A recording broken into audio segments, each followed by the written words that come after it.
안녕하십니까. 해남군 농업기술센터 원예작물팀 문동길입니다. 지금부터 2021년 마늘, 양파 새 농업인 실용교육을 시작하겠습니다. 오늘 설명드릴 내용은 마늘, 양파 재배 및 생산 현황과 최근 이상기상으로 인해 발생했던 생리장애, 그리고 큰주와 이용 씨마늘 생산, 마지막으로 마늘, 양파에 발생하는 주요 병해충에 대해 교육하도록 하겠습니다. 국내 마늘 1인당 소비량은 연간 6에서 7kg로 일본 0.4kg 대비 15배 정도 소비를 하고 있습니다. 연간 국내 총 소비량은 30에서 35만 톤 정도로 소비되고 있습니다. 좌측 그래프를 보시면 최근 가격 하락 등으로 면적이 줄어드는 경향을 보이고 있습니다. 하지만 수입량을 감안하지 않더라도 여전히 생산량이 많은 것을 알 수 있습니다. 우리 지역의 예만 보더라도 면적 자체가 많이 줄었습니다. 그러나 단위 면적당 생산량은 오히려 증가하는 추세에 있습니다. 다음 생산량 증가에 대해서 이야기하겠습니다. 좌측 지도에서 보듯이 난지역 마늘의 재배 지역이 북상하고 있습니다. 한지역 마늘의 단수가 1000kg 정도로 보면은 난지역 대서마늘의 경우 1500kg 이상 생산됩니다. 이러한 마늘 재배지가 70년대 남부 해안 지역에서 80년대 전남 지역과 경남 일부, 그리고 지금은 경북 지역까지도 재배가 되고 있습니다. 참고로 경북 의성의 경우 대표적인 한지역 마늘 지역이나 현재는 난지 마늘 비율이 약 20% 정도 되고 있습니다. 그 다음은 재배 기술의 발달, 즉 재배 방법의 변화로 인한 한지역 지역에 난지역 마늘을 재배할 수 있는 기술입니다. 사진 오른쪽 위에 추운 지방에서의 부직포 멀칭 기술입니다. 그리고 새로운 품종 개발, 즉 육종 기술의 발달로 다수확용 마늘 등 개발입니다. 예로서 홍삼 마늘 등의 사례입니다. 2020년 마늘 재배 기간의 기상에 대해서 한번 보겠습니다. 최근 겨울철 온난한 겨울 기온 등으로 인해 양파의 경우 근래 최대 단수가 나오기도 했습니다만, 마늘의 경우 겨울철 생육은 좋았지만 생리장애가 많이 나타나기도 했습니다. 표에서 빨강색을 보면은 2020년 1월에서 3월 인편 분화기 온도가 확실히 높은 것을 알 수 있습니다. 그래서 다음 장부터는 최근 온난한 겨울철 온도와 가비 등으로 인해 나타났던 생리장애에 대해 알아보고자 합니다. 마늘에서 나타나는 2차 생장입니다. 농가에서는 벌마늘이라고 많이 알려져 있습니다. 2차 생장의 발생 원인을 보면 복합적인 원인이 있지만 겨울철 생육이 왕성할 때 많이 나타나는 경향이 있습니다. 세부적인 원인으로는 온난한 겨울 기온의 지속으로 생육이 왕성할 때, 비료 과다 등으로 생육이 왕성한 곳, 종구 인편이 너무 큰 것을 파종했을 때, 마늘을 너무 일찍 파종했을 때와 저온 저장고에 보관 마늘을 종구로 파종했을 때 많이 발생합니다. 이러한 조건을 모두 종합해 보면 생육이 왕성한으로 기결이 될 수 있습니다. 다음은 스펀지 마늘 현상입니다. 마늘에서 스펀지 현상은 생식 성장으로 전환하지 못하고 영양 생장만 지속적으로 하는 현상입니다. 마늘의 인편 분화 조건은 5도씨 미만의 조건에서 30일 이상의 저온 조건을 충족해야 합니다. 스펀지 마늘의 주 발생 요건은 질소질 비료 과다, 겨울철 온난한 기상 조건 지속, 지역 미적응 종구 등이 있으며 겨울철 웃거름 등은 하지 말아야 합니다. 다음 장은 마늘 석회 붕소 결핍에 대해 이야기하겠습니다. 마늘 석회 붕소 결핍 현상은 2019년에 나타났던 대서마늘에서도 생육이 좋았던 곳에 많이 나타났던 현상입니다. 지금까지 설명한 2차 생장, 스펀지 영상, 마늘 석회 붕소 결핍 등의 예방을 위해서는 기상 변화에 대한 대응 재배가 필요합니다. 즉 파종 시기 조절이 필요합니다. 마늘 파종이 우리 지역에서도 점차 빨라지는 경향이 있습니다. 하지만 파종 시기를 약간 늦춘다면 이러한 현상을 줄일 수 있으며 겨울철 웃거름 금지는 필수입니다. 다음은 씨마늘 생산에 대해서 말씀드리겠습니다. 여러분께서는 마늘 종구 확보를 어떻게 하고 계십니까? 아마도 지금 보신 세 가지 범위 내에 포함될 것으로 보입니다. 첫째, 외지 혹은 인근 농가에서 마늘을 구입하여 파종한다. 둘, 자기가 재배한 마늘 중 좋은 것을 선별하여 사용한다. 셋, 주화 재배로 씨마늘을 생산하여 사용한다. 아마도 이 셋 중에 하나일 확률이 높습니다. 그래서 다음은 주화 재배로 씨마늘 생산에 대해 알려드리고자 합니다. 주화 재배의 생산적인 측면에서 효과에 대해 알아봅시다. 주화 재배는 씨마늘 생산을 쉽게 하는 최고의 빠른 방법입니다. 일반적으로 주화 재배를 하면 경제성, 생산성, 종금이 절감 여러 이점이 있으나 오늘은 생산성 효과에 대해서 알아보고자 합니다. 위에 그래프를 보시면 씨마늘 생산 과정 중 큰 주화 재배 시 평당 3kg 생산이 되어 있습니다. 이 종구를 이용하여 한 번 더 재배하면 평당 4kg 이상이 됩니다. 여기까지는 씨마늘입니다. 그리고 이 씨마늘을 이용해 출하용 재배를 하면 비록 오차율은 있지만 평당 5kg 이상이 됨을 알 수 있습니다. 여러분이 일반 재배 시 평당 4kg 정도 생산하니 비교해 보면 바로 느끼실 것입니다. 다음은 큰 주화 재배입니다.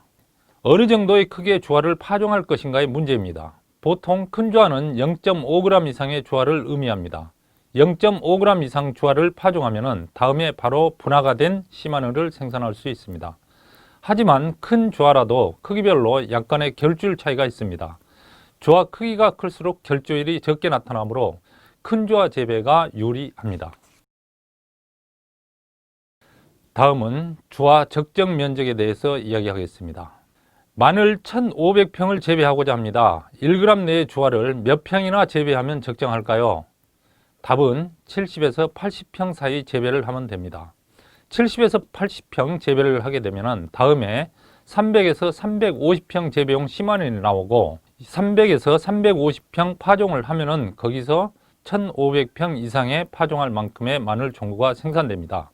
주화 파종량을 1g으로 볼 때 75평 파종량은 약 10kg 정도 됩니다. 너무 많은 양보다는 나에게 적정한 면적을 파종하여 관리를 하시기 바랍니다. 주화 파종 시기는 언제 해야 하나요? 일반적으로 주화는 빨리 파종해야 한다고 알고 있습니다. 그 빨리가 언제인지 애매합니다. 지금 보고 계시는 사진은 너무 빨리 파종하여 고온 피해를 받아 발화가 되지 않았던 사례입니다.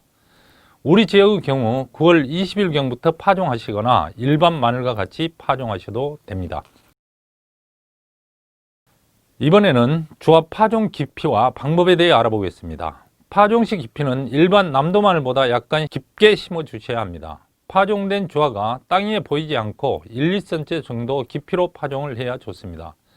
그림에서와 같이 1번에서 2번은 보통 남도 마늘 종구를 심는 경우라고 보면 됩니다. 주화 파종 시 싹 나올 부분과 뿌리 나올 부분을 구분해서 파종하기는 어렵습니다.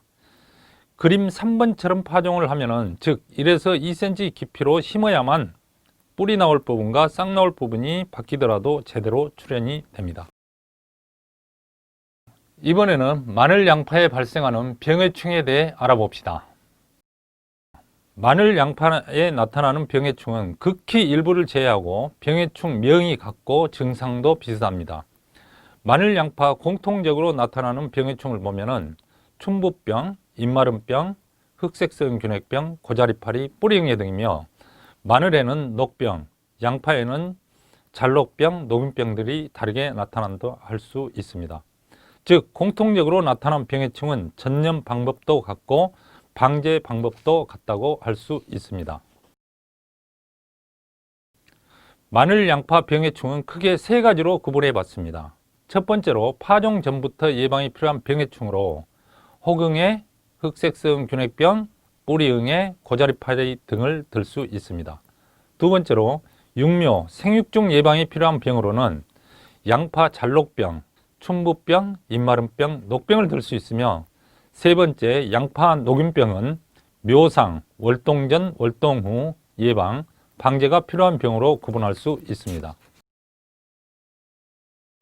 뿌리응애는 파종 후 10월에서 12월, 2월에서 수확기까지 나타나는 해충으로 겨울 날씨가 따뜻할 때는 1월에도 지속적으로 마늘과 양파를 가해하는 해충입니다.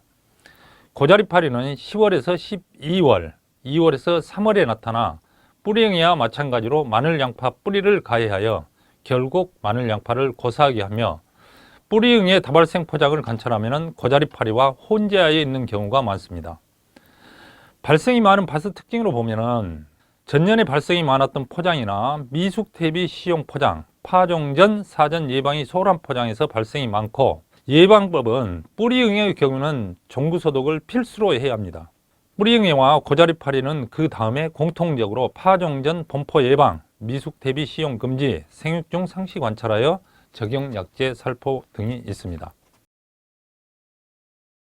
춘부병은 무름병이라고도 하며 봄에 마늘이나 양파에 잎대를 부패시킨다 하여 붙여진 이름으로 세균성 병으로 3월부터 수확기까지 발생합니다.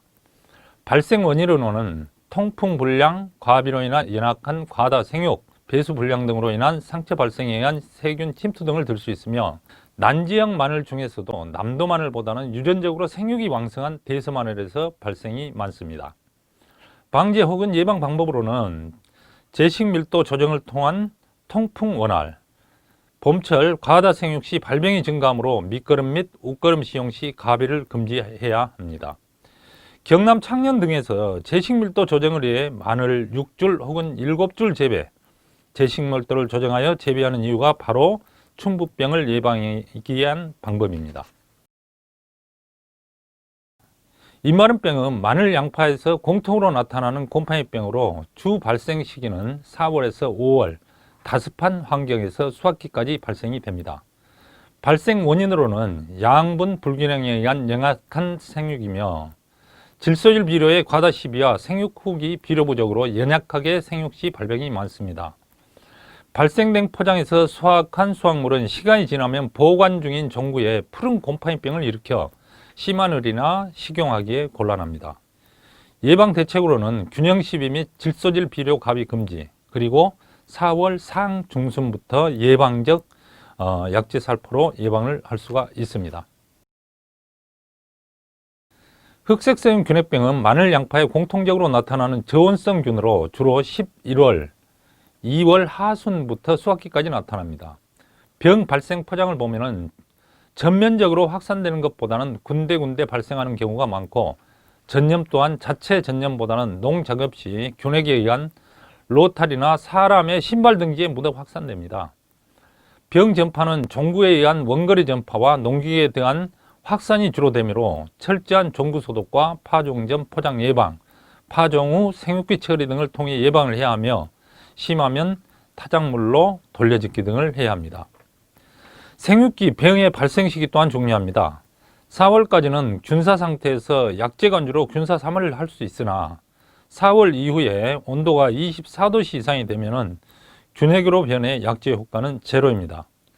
균사 상태에서 방제가 된다 할지라도 한 번 걸린 마늘은 상품성은 없으나 그 다음에 마늘, 양파 재배를 위해서는 방제를 필히 해야 합니다. 다음은 녹균병입니다. 양파 녹균병은 양파 재배 농가의 최고 방제가 어려운 병입니다. 농가들께서는 약제가 소용없다고 하시는 분들도 많습니다. 녹균병이 방제가 어렵다고는 하나 전염 방법을 알면 얼마든지 예방이 가능합니다. 양파 녹균병 감염은 구분이 필요합니다. 즉 1차 감염 시기와 2차 감염 시기로 구분이 필요합니다. 1차 감염은 전신 감염주라고도 불리며, 감염 시기는 양파 파종 후 묘상에서부터 월동 전 12월까지입니다. 이 시기에 토양에서 양파 잎으로 감염되는 시기이며, 감염됐다 하더라도 이 시기에는 다른 양파에 감염을 시키지 않고 육안으로 구분도 잘 안되며 감염 여부 또한 알 수가 없습니다. 2차 감염 시기는 3월 하순부터 시작이 됩니다. 이때 육안으로 구분이 가능하며 양파 잎에서 양파 잎으로 번지는 시기입니다. 이 시기에는 침투 이행성 약제로 방제가 되는 시기입니다. 다음은 양파 녹균병에 대한 실증 결과입니다. 양파 녹균병 특성과 해남 지역의 평균 온도를 감안하여 양파 녹균병 감염 및 발병망을 추정하여 도식화했습니다. 도식화할 수 있는 근거는 5년간 해남 지역의 평균 온도와 녹균병 특성, 그리고 전신 감염주의 특성, 그 다음에 양파 녹균병은 습도가 있는 상태에서 15도에서 가장 잘 발생한다 입니다. 위에 그 그래프를 보시면은 12월까지는 감염 시기가 계속되다가 12월 이후에 3월까지는 감염이 멈춥니다. 그 다음부터 3월부터 다시 올라가기 시작해서 발병이 되기 시작하는 그러한 그래프가 되겠습니다. 녹균병 약제 처리 체계 처리입니다. 먼저 도식화한 그래프를 바탕으로 녹균병이 다발생한 밭을 찾아 다음에 약제를 체계 처리했습니다. 방법으로는 파종병 묘상 토양 소독과 정식 포장의 멀칭적 예방적 약제 처리를 하였습니다. 정식 2일 전에 묘에 약제 처리를 했으며 정식 후 월동 전에 1회 녹균병 약제를 살포하였고 3월 하순부터는 관행적으로 처리를 했습니다. 결과에서 보듯이 체계적으로 약제 처리한 곳이 전년에 비해 현저하게 감소했음을 알 수 있었고 관행 처리한 것은 녹균병이 더 심해진 것을 알 수 있었습니다. 녹균병이 아주 심한 포장은 토양소독으로 해결할 수 있습니다. 토양소독은 바사미드나 석회질소를 사용하시면 됩니다. 하지만 위에 사진에서 보듯이 무공밀칭 멀칭을 반드시 해야 합니다. 그러나 위에 비닐 피복 사진을 보면 어떻게 해야 할지 모르겠습니다. 왼쪽은 대충 해놓은 것처럼 보이고 오른쪽은 꼼꼼하고, 방법은 노지의 경우에는 병균이 100% 사멸이 아닌 밀도를 줄이는 방향으로 하시고 농기계 사용 가능성을 염두에 두시기 바랍니다. 위의 그림은 둘 다 맞습니다. 그리고 아래 사진은 토양 소독 후 다음에 양파가 병이 없이 자라는 모습입니다. 마지막으로 마늘, 양파, 웃거름 시비 실천입니다. 실천사항으로는 겨울철 마늘, 양파, 웃거름 시비는 안된다. 봄철 무름병 2차 생장 등 병 발생 원인이 됩니다. 웃거름은 2회에 나누어 준다. 1차 웃거름은 2월 중순, 2차는 3월 중순에 시비한다. 웃거름 양은 300평당 요소 17kg, 염화가리 10kg 정도를 주되 생육에 따라 가감한다.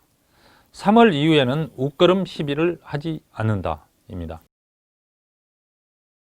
이상으로 마늘, 양파에 대한 교육을 마치겠습니다. 감사합니다.